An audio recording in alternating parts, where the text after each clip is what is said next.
This painting has a mystery so deep, it'll make you forget about the Mona Lisa's smirk. Ladies and gentlemen, may I present to you Las Meninas by Diego Velasquez, arguably the most enigmatic and thought-provoking artwork ever created. Seriously, it's like the ultimate Renaissance version of a mic drop.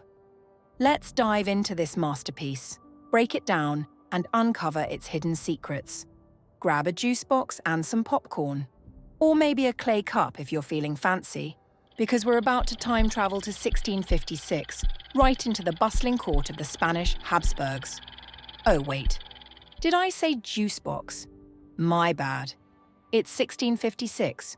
No juice boxes here, just ornate clay cups called bucaros. And speaking of royalty, let's meet our star. The glowing 5-year-old Infanta Margarita Teresa, front and center dazzling in her puffy silver dress adorned with ribbons and rosettes. She looks right at us with that "I know I'm the boss" side-eye that's got meme potential written all over it.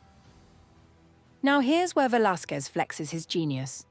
Somehow, with just a few swipes of paint, he captures such vivid realism that you half expect Margarita to walk out of the painting and demand her juice box anyway. That magic later inspired Impressionist legends like Monet, who dubbed Velasquez the painter of painters. High praise coming from someone who could make a water lily look like the meaning of life.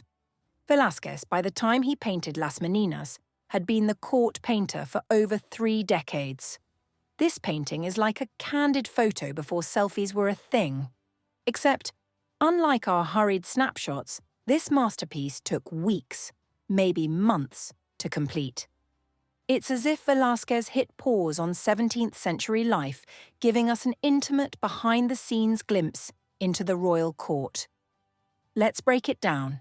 Surrounding Margarita are her loyal Meninas, ladies-in-waiting, one curtsying gracefully while the other kneels to offer her a bucaro.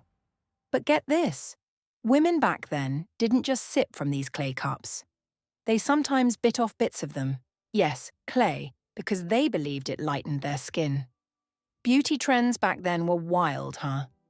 Would you do that for flawless skin? Let me know in the comments. To Margarita's right are 2 court dwarfs, Maria Barbola and Nicolacito Pertusato. While Nicolacito tries to wake a snoozing mastiff with his foot, Maria stares directly at us with an expression that seems to say, "Yup, this is my life." Now, dwarfs were often treated as little more than entertainment in royal courts, but Velasquez does something revolutionary. He paints them with dignity and humanity, placing them on equal footing with the rest of the figures. And yes, even the dog looks majestic. Look at that fluff. At the back of the room, we see a nun chatting with a guard, chit-chatting on duty, classic.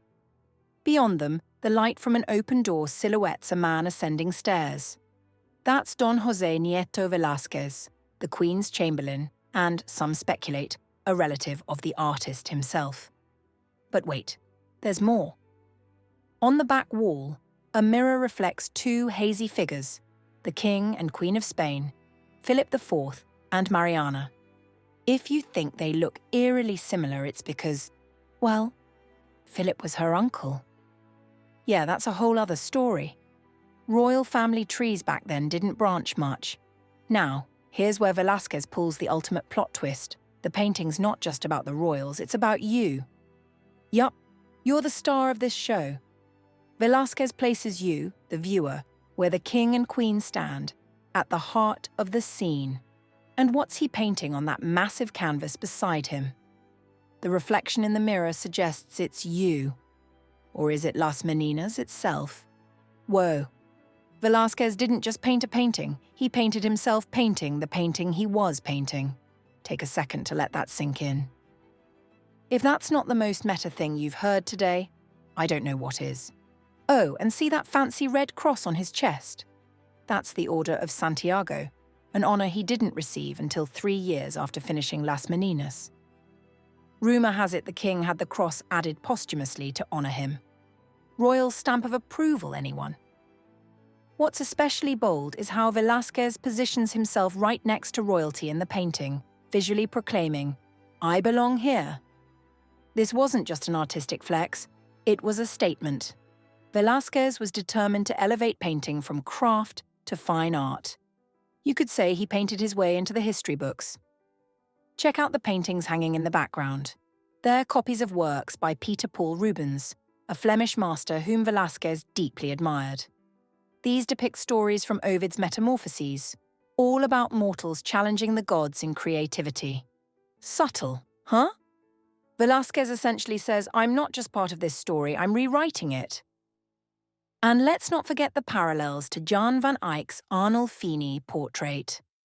Like Van Eyck, Velasquez uses a mirror to pull the viewer into the scene. It's his way of saying, hey, art can do more than just look pretty, it can make you think. While Las Meninas radiates hope with young Margarita at its centre, the Habsburg family's future was, well, complicated. Margarita grew up to marry her uncle/cousin, Leopold I. Despite their happy marriage, she still called him uncle, awkward much. She tragically passed away at just 21 after complications from childbirth. Her younger brother, Charles II, inherited the throne. Known as the Bewitched, Charles was plagued by health issues stemming from generations of inbreeding. He died childless, marking the end of the Spanish Habsburg dynasty. So, what do you think Velasquez was really painting? Was he reflecting the king and queen, documenting the act of creation, or pulling some artistic Inception-level trickery? Share your theories in the comments. Also, did you catch anything I missed? Or is there another artist you'd like me to cover next? Let me know. I love hearing from you. And remember, whether you're manifesting your inner Velasquez or just walking your dog through puddles, keep dreaming big. Just, maybe skip eating clay cups. Finally, don't forget to like, subscribe, and hit that bell icon for more dives into the fascinating world of art history. See you next time.